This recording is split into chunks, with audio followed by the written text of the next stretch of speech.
يكون إرتراوي تحقس له زحدر قداء يكون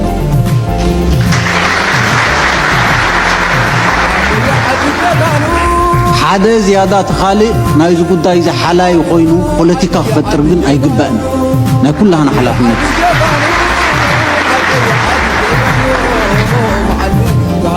ሃይማኖቱ ሁሉ ዝደለ ናቱ ናይ ገዛው ሱልጣን ህዝብ ናቱ ባህል ለው ንናቱ ባህል ለው ተይ ሓደ ሸኽሸኽው ትብሎ ኣብ ኸሊጅ ኣብ ሃገራት ዓረብ ስለምንታይ ባር ጌርካ ስለምንታይ ከምስታት ፈቲሕካ ናይ እስላም ሃገር እንዲኾን ጌርካ ዝልካ ኣነ ክልተ ነገራት ኣለዋ ثلاث ነገራት ሓደ ትባሪ خلايت مسجد سالسايد ما بتمأسرت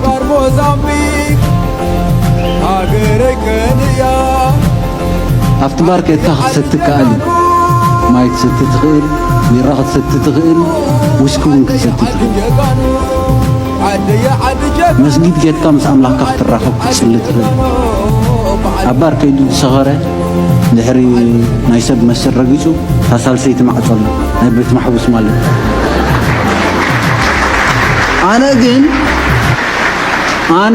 أنا كمنجستي أبزخيد أبزي تخيد كله أي خيلني إلمو أنا نتناتو خستاي دقف على الله زي كونسي أب بهلنا لومود نجرارله مالت كاب عقن العلي مسكار كاب عقن العلي جنزبكا متفق أب مسته أبزي دلي خالق بيجكا مسته شجارون تقولن جزاروسو أب استفل عليه نورام زخونة دراج استفل عليه حماق نجرات حزبنا خن أتوين دل أب حبرة السبناون كانوا قلنا أين دلنا لومود بهرجنا لنا إيرتران دكانستيو كشرموتا بارك خفتا زخو ፕሬዝዳንታዊና ፓርላሜንታዊ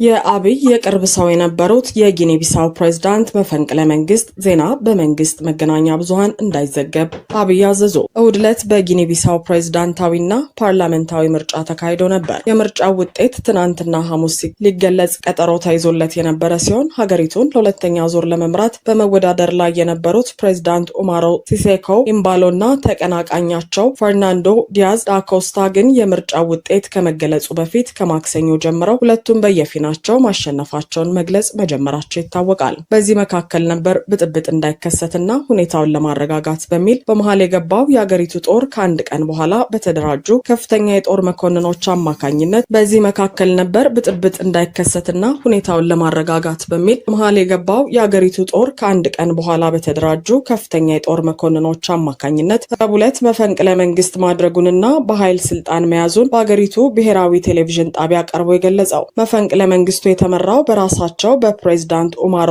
ሲሴኮ ኢምባሎ የግል ጠባቂና የሀገሪቱ የፕሬዝዳንታዊ እቲ ዝኸፍአ ነገራት ዝገብሮ ከዓ ንአቢ አሕመድ ቀንዲ ፍርሓት ፈጢሩሉ ዘሎ እቲ ቀንዲ ኣማኻሪ እዩ ማለት እዩ። ናይ ጊኒ ቢሳው ዕሱብ ከዳሚ ናይ ኢማራት ዓረብ ዝኾነ በቲ ናቱ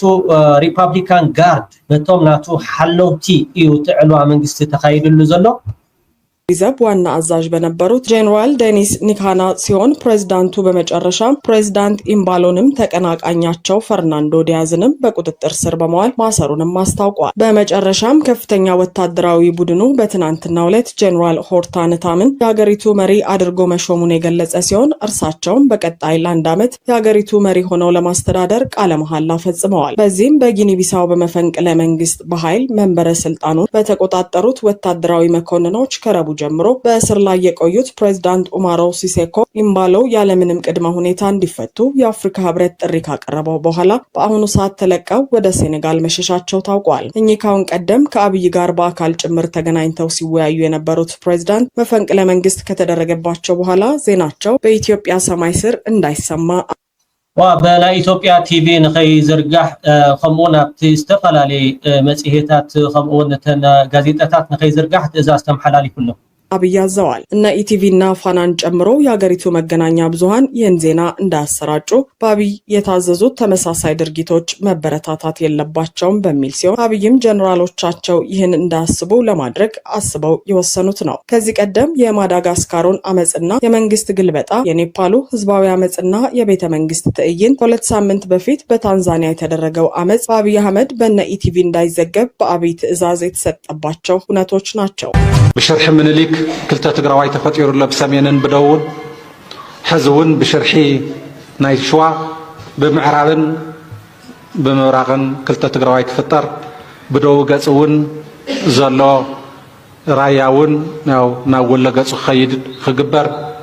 سلازي تقراواي تبتاتينو استفلالي خاوتات ننرؤسو ناتتفانن ناي مننت بوردر زي بلون هالو ناي جغرافي بوردر زي بلون هالو ناي بوليتيكا بوردر كسرح رؤسو ناي مننت بوليتيكا ومننت بوردر كمتم سير ترازلنا مالتي كمتم سير ترازلو بوليتيكا ومننت مسرس جبر بوردر ناي مننت ناي بهراو مننت كوي كونن بوليتيكا ومننت سلازي بوليتيكا ومننت تفلالي خاطرنا قور مالتي يا الله يا عالم ملوزي عرب تريو بملوك عربي كن بوليتيكا ومننت فطيره رؤسو يوادا سمين كوريان دو كوريان كو حدا حزبي بوليتيكا ومننت فطيره يوادا كم تفلطو جرمن مبراق جرمن معراب جرمن كوينو تواديو بوليتيكا ومننت كم زي ኤርትራ ትግራይ توادا كميو سلازي عاوز خبابزي زي يطفئ كوينات زي يطفئ حدا تسيبل حدا نجار يقبل حدا قيم حيزي صنح تسئن تبلتله تموليس يطفو نايم الطففة بيش السركل حزنا خنبر إذا قبر بوليتيكا كتكل ليتن كترن هالراس إنهم زسرحو تقارو يفتر له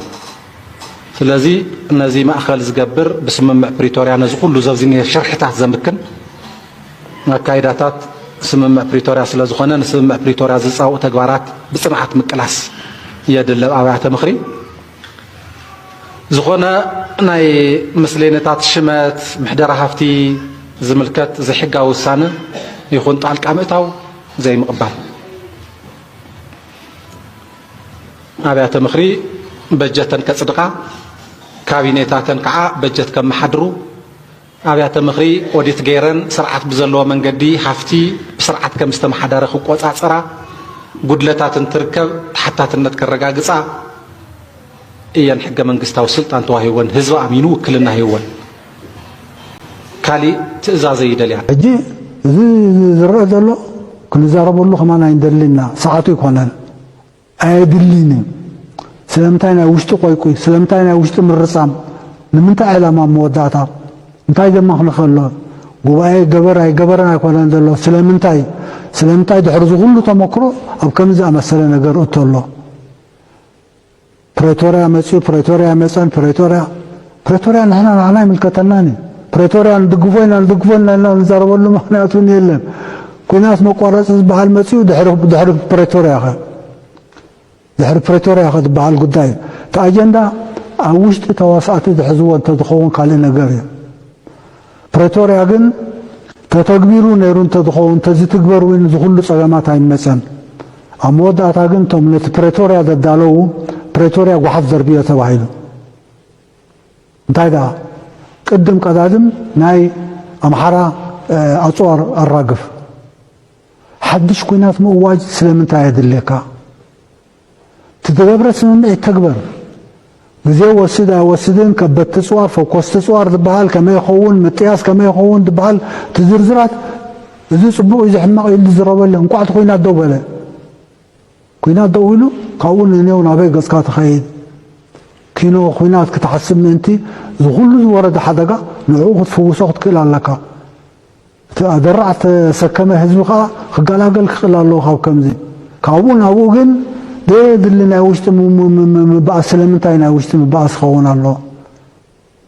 هنا كوينات مقطع كوينات مخلكال تراي ديكونا كمزا مساله نوصوين نزخونا يوم من قدنا حزب دربح يكونن أمودة عن إثيوبيا ذربحونا يكونني سلذي ما ليلت نايب حق انت دا أبزوا نزي قابز حلفة معباليتات لبيمو تماهير اللو خينو نقدمي تقول صوت أمت كقل الله انتايو عدلنا حزب تግራይ ካውንኔው ኣብ ህዝቢ ኢትዮጵያ እንታይ ክመጽእ ኣሎ ኪኖ ኢትዮጵያ ከንታ ክግበር ክእል ኣሎ ኣብ ዞባ እንታይ ክግበር ኣብኡ ተሓስብ ኣለኻ ንቅድሚት ትኸይድ ኣለኻ ንድሕሪ ተመሊስካ ንናሓድሕድካ እናተናቆትካ ንናሓድሕድካ እናበልካ መዓልቲ ብተፈላለየ ሚድያ ሶሻል ሚድያ ዝበሃል ገለ መመሊስካ ተናሃር መመሊስካ ጽልኢ ትኹስኩስ መመሊስካ መን ባህብሎ ከምዚ ነገር ክዘብ ከሎ بيناي موجود كمزة مثلا نجار ترجم على الله تبلت يلي نحجونا فالكان خاب كمزة مثلا عدوا على تمالي كنا تايدلين كنا تبع نجار عدوا على تبعه خلا كيدا نبص صعبينات كلها هنا بالرياض لنا الفلطة لنا حجها مليسكا أنا بكلم تعاتوا لغة كيدمون جزار وصخا مسارعك نا فناتتك فحفحنا بالك سلمتاي وغانا بدقا مسيد حسب سب نزيز الله نتات قبلونا يخلني نحن عوام بوليسيين زاد بلاد اللغة انت يربحا الله خميزة مسألة قدايات من مريسكات النهارو تسلي تفتر اب حزبنا نحد حدود سلي نتحزبي مسكالو تحزبتات تسالو مسحزبي ارترا تسالو انت يتربحا موداتا خويسكا صلي دو خسكوس بوليتيكا موجه نا ميديا ادلات ناتطقم كان مملسكا توغوساوغس افالكان اجين ازن كمزدا مثلا انا كندانادن وين يبلان كمزب لهم خن ملشلهم كمزب لهم قدم قدادم نتدلهم وشتاو شغروم ابزي يدلم ازن كيكيدن انت قطاطر وخل لهم كاونا عبيت مدبات كيدهم كسرحو كل لهم تذيلو نبي مسمر زي كم مملس كان فاس متعاتاتو يتقوملو لعلو كله ابزن حلفا 30 قلن عمتات بفلاي كلن تلعلا قديات دقت مسايا دق اجنداتاتين تنتاني يكون لزي حدا بحدا بساعات ببوتان نقولصي كطعوسنا خبعوسنا خلينا حد حدنا خبلنا ناتو علامه ناتو اجندا سلدواله لومي نزاربو لحد شهر استيكونن نمكتو تصابو اندحرا ليخا تناي دغ اجندافات እናት ልጇን ወዳ ፈቅዳ ሰጠች የሚለው የህዋት ትርክት በጣም ውሸት ነው። የትግራይ እናት ልጄ ይሙትልኝ ብላ ሰታታቅም አስገድደው ነው የሚወስዱት። አስገድደው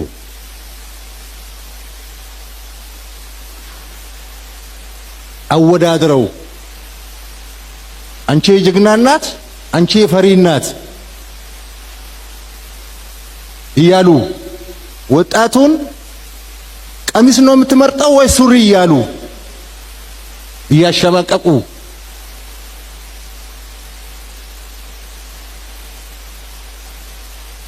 ቀሚስ የለበሱ ሴቶቻችን እኮ በጀግንነት ወድቀዋል።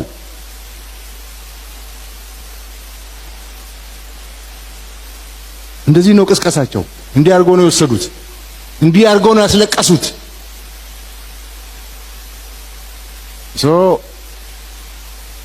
ካሁን በኋላም እናስለቅሳታለን በሚል እየሰሩ ስለሆነ የትግራይ ህዝብ ራሱን ነፃ ማውጣት አለበት። የህዋት ጉጅሌ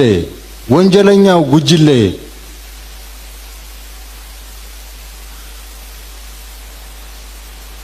የትግራይን ህዝብ እጣ ፈንታ መወሰን የለበት። ትግል የጀመራችሁ ትግራይ ሰላም ያስፈልጋታል ብላችሁ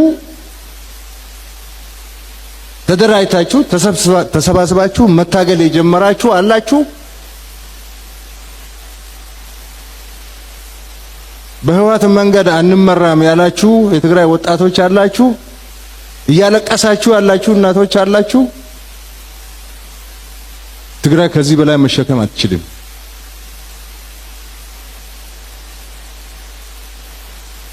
ምንም ብንታገስ ከተጠቃን እንደ ዳግማዊ ሰሜን እዝ ከሆነ መከላከላችን አይቀርም። ጦርነት እኛ ብቻ ማስቀረት አንችልም። አውዝ ሁሉ ሕቱኽቱኽ ዘእተየና መንነትና ክንምንጠል ዝገበረና ብሔራዊ ሕስረት ዘምፀልና ሕወሓት ዝበሃል ድሩዕ ተሎ ንዑ ኢደ ኢድ ካይልና እንደርብዮ ስርዓት ዓድና ንድን ንተኣከብ ተጋሩ ብፍላይ ነዚ ወለዶ ድማ ክብሎ ዝደልሲ ተሓላፍነት ናትና እዩ። ንውፃእ ንሰለፍ ንዓምፅ ነባርሮም ድሩዕቶ ሕወሓት ዝበሃል ንውቃዓዮ ኣይናትናን ኣይመንነትናን መንፈስ ይበሃል ነይረ ዓንቶ ካብ መንፈስ ይምሓረና ክብል ወለድን ፈልጥ ዝጭበጥ ዝድህሰስ መሪፅና ስልጣን ንህቦ እንተዘይሞቺና መሪፅ ጎቲትና ነብሩ ዶ ፓርቲ ዘድልየና መንፈስ ኣይኮነን ዘድልዮ ህዝቢ ትግራይ ፃውዒት ትገብር ዘለኹ ንኩሉ ወለዶ ድማ ንዓምፅ ብዓመፅ ስርዓት ሕወሓት ስርዓት ነትሕዞ ኣደም ነትሕዞ ዓዲ ከይጠፍአት ጌታቸው ይኹን ጻድቃን ይኹን ድሕሪ 4 ኪሎ ሓጋዚ እንድሕር ኢሉ በቃ ተፈላለዩና ኣለና ግልጽ እዩ። ኣይ ናብ ጌታቸው ናብ ጻድቃን ዝኸዱ ኮለል ክብል ዝብል እንተልዩ ኮለል ይበል ናቲ ሕማም ርእሰ ይኮነን ንሳቶም ወዚን ሃለው ምሳይ ምስኦም ነይረ ምክንያቱ ሓደ ነይሩ ሰላልፋና ደንቦም ቀይሮም ተኸግብር ኣነ ምስኦም ኮለል ክብል ድሕር ከምኡ ዝብሉ ኮይኖም ካብ ልቢ እንተኮይኑ ከምኡ ዝብለሎስ ካብ ልቦም እንተኮይኑ ዝብለካ ኣለሁ። ስለዚ እቲ ናይ ሕወሓት ኣተሓሳስባ ንሱ ትማለይ ንቕበሎ ሎመይ ንቕበሎ ጽባሐይ ንቕበሎ ንቃለሶ ኢና ከም ተጋረፍታና ይህልውና ግን ምስ ሕወሓት ጥራሕ ዘይኮነስ ምስ ኩሉ ትግራዋይ ክንሰርሕ ኣለና ኢልና ከም ውድብ ደምዲምና ዝሓደርና ኢና 8 ወርሒ እውን ብድሕሪኦም ዝነበረ ናይ 2 ዓመት ቃልሲ እውን ህዝቢ እውን ንቐጻሊ እውን ከምኡ እዩ ምስ ሕወሓት ጥራሕ ኣይኮነን ዝብለካ ኣሎ ዘረኣያ እዚ ዝድግፍ ዝኾነ ትግራዋይ እንድሕር ልዩ ምስኡ ኮይና ንሰርሕ ኣይ ኣብ ዝባን ብልፅግና ተሓዚለን ትግራይ ክወቅዕ እንድሕር ኢሉ ይፍትሐላ ኢና ክንብሎ ንቃለሶ ኣምሪርና ማለት እዩ ትንሕና ርእስና ዘሎ ግን ትግራይ ከመይ ትድሓን እዩ ንሕወሓት መቃለስ ቦታ ይደልያ ኣነ ብልፅግና እንድሕር ዝመፅእ ኮይኑ ግን እንታይ ትርጉም ኣለዎ ንሕወሓት ምቅላስ ምንም ትርጉም የብሉ ምክንያቱ ሕወሓት ኣይኮነን ምዕራብ ትግራይ ዝወርር ሕወሓት ኣይኮነን ደቂ ኣንስትዮ ትግራይ ዝደፍር ሕወሓት ኣይኮነን ጀኖሳይድ 1 ሚልዮን ዝፍፅም ናይ መሪሕነት ውድቀት ኣሎ ምምራሕ ኣይከኣለን ኣተሓሳስባኡ ተዛበዐ እዩ ፍትሒ ክስፍን ኣይከኣለን ናይ ተጋሩ ናይ ነዊሕ ግዜ ክራይሲስ ክርዳእ ኣይከኣለን መዋፅዑና ክፈልጥ ኣይከኣለን እዩ እናትናእሹ እዚ ሓደ ነገር እዩ ውሽጣዊ ቃልሲ እዩ እዚ ንኽንቃለስ ንዑ ሓግዙና ኢልናዮም እቶም ከምኡ ዝብሉ ሓደ ተጋሩ ማለት እዩ ኣይርከቡን ኣብቲ ቃልሲ ፅባሕ እዚ ከምዚኣ ነገር ተዝብሎም ኣነ ዘይመፁን ኣብ ዳቡና ኮይኖም ግን ይሓምዩ ማለት እዩ ስለዚ እዚኦም ምሕማዮም የቋርፅ ንሕና ከዓ ጎዘና ክንቅፅል ኢና ኣብቲ ትግራይ ከመይ ትውፃእ ኣብ ዝብል ትሕዝ ትገልፆ ዘለካ ኦልሬዲ ከም ሓደ ፖለቲከኛ ታክቲካል አሊያንስ ከምቱ እናገለጽካ ነበርካ ካውስ ስትራቴጂካል እውን ግድን ክሕሰብ ኣለዎ ማለት ፅባሕ ንሪኦ ኢልካ ዝሕደግ ኣይኮነን ሕጂ ንኣብነት ትግራይ ከመይ ኢላ ትውፃእ ወይ ከዓ ትግራይ ኣንፃላልይዋ ዘሎ ሓደጋ ከመይ ኢላ ትውፃእ ኣብ ዝብል ናይ ፋኖ ፅቡቕ ነገር ፅቡቕ ዜናታት ክንሰርሕ ከለና ንሕና ሲ ከም ተጋሩ እሞ ከዓ ምዕራብ ትግራይ ኣብ ክልል ኣምሓራ ኣብ ዘለሉ ሰዓት እቲ ናይ ፋኖ ገቢሉ ኣብ ዝወፀሉ ዘሎ ሰዓት ንፅባሕ ንሓስብ ኣለና ዲና ምክንያቱስ تفانو زبال حيلي ملوء تدرا قمنا حيزو ملوء تنكر سراويت كوين ندحر واتيس نتغراي ناهلون حدغا خونا يخلن سغات خونا يخلن مسرخ معراب تغراي نامركا عدل كلنا يقلو سوق قصيلو بو غير ندحر ستايل خوين حدغا زي يكون نزي كون ستوريو فانو ندحر بحقታት ታይ መሃኑስ ንጽሪዩ ምስናይ ትግራይ ስታይ ዓይነን አሕመድን እዩ ረዲሃንዶ ምንም ዘብል ነገር የውለም አይ አዲስ አበባ ገዲፉ ስለ ሓደ ቀበሌ የወገነ ይርዓቀይ ስለ ወልቃይት ግዛ የወገነ ይሩ አዲስ አበባ ተመንጢሉ እቱም ሰልካ ኦሮሚያ ተጨኑ አዲስ አበባ ገና ኦክሲጅን ተቀይሩ አቦ ገን ተጋሩ ዘለና ጽምዶ ንመርሐ ዘለና ስፔሻሊ አነ ባዕለይ ማለት ብፍላይ አነ ከቢድ ቃልሲ ከቢድ መስዋዕትነት ከፊለ ዝኸፍል ዘሎ از بوجن يرتاح نحاتنا زلوا الفند زمرح زلوا سبات خمتناتنا دبل بردن يولومن دبل بردن يولومن نحنا معثراي منجستي وكع فيدرال منجستي زمتنا حدا قالوا كابتلا أفتو بانداتات زمتنا حدا قالوا خوشتون خوت ساعات خوش سدرا قدات زمتنا بردن الله إذا كله تتصاوير كات تمدون قدمت نخيط إنا نقال الزلنا ኣብ ትግራይ በብመዓልቱ ትሪኦም ኣብ ትግራይ ስድራ ግዳያት ክትሪኦም ከለኻ ብኾኖ ዝስምዐካ ነገር ኣሎ እዚ ኩሉ ተፃዊርና ንቃለስ ዘለና ብወገን ትግራይ ዘለና ክትፈልጥዎ ዝግባእ ኣብ ፅምዶ ዘለኹም ብፍላይ ከዓ ኤርትራውያን ኣሕዋትና ማለት እዩ ፅምዶ ንቅድሚት ክኸይድ ተኮይኑ እዚ ክትርዳእ ግዴታን ግድንን እዩ ናይ ፅምዶ ቀንዲ ዕላማ ድማ ህዝቢ ምስ ህዝቢ ምርኻብ ስለዝኾነ እቲ ሓደ ኣብቲ ካሊእ ናይ ፖለቲካ ጉዳያት ኢዱ ከእትው የብሉ እቲ ሓደ ኣብቲ ካሊእ ፖለቲካዊ ድሌት ከንፀባርቕ የብሉን እዚኣ ቀይሕ መስመር እያ ናቕፋ ፕረስ ኣብ ጉዳያት ፖለቲካ ትግራይ ኢዱ ዘእቲ ተኮይኑ ልፍዓተይ እውን ኣብ ጉዳያት ኤርትራ ኣብ ጉዳያት ፖለቲካዊ ኤርትራ ኢዱ ከእቲ ተኮይኑ ትፅምዶ ይትረፍ ናብ ቅድሚት ክስጉም ከም ብስሩን ላፍቲ ሕማቕ ኩነታት ኢና ክንምለስ ማለት እዩ ስለዚ ናቕፋ ፕረስ ናይ መንግስቲ ኤርትራ ድጋፍ ዘለዎ ሚድያ እዩ ብተደጋጋሚ ማለት እዩ ኣብ ጉዳያት ፖለቲካ ትግራይ ኣድሂቡ ምዕነዋይ ዝኾነ ብስሩ እውን ኣብ ትግራይ ዘሎ ህዝቢ ፖለቲካዊ ሃዋህው ፖለቲካዊ ምዕባለ ፖለቲካዊ መሰላት ዘየገናዘበ ፅሑፋት ክፅሕፍ ብተደጋጋሚ ይርአ እዩ ሓደ ግዜ እውን ህልኽ እዩ ዝመስሎ ዘሎ ማተሓላለፍካ ንዚ ምእታው ፅምዶ ጥራሕ ኣይኮነን ዝጎድኦ ብስሩ ንባዕልትና እውን ከዋግአና እዩ ከዳመየና እዩ ከምቲ ናይ ቅድሚ ሕዚ ነበረ ኩነታት እውን ልመልሰና ስለዝኾነ ፕሊስ ናቕፋ ፕረስ ዝፅሕፍዎም ዘሎ ፅሑፋት ንኸልዕሎ ኣብ ውሽጥን ኣብ ደገን ዘለኹም ኤርትራውያን ክትምዕድዎ ኣለኩም ላይት ኢንተርቴይንመንት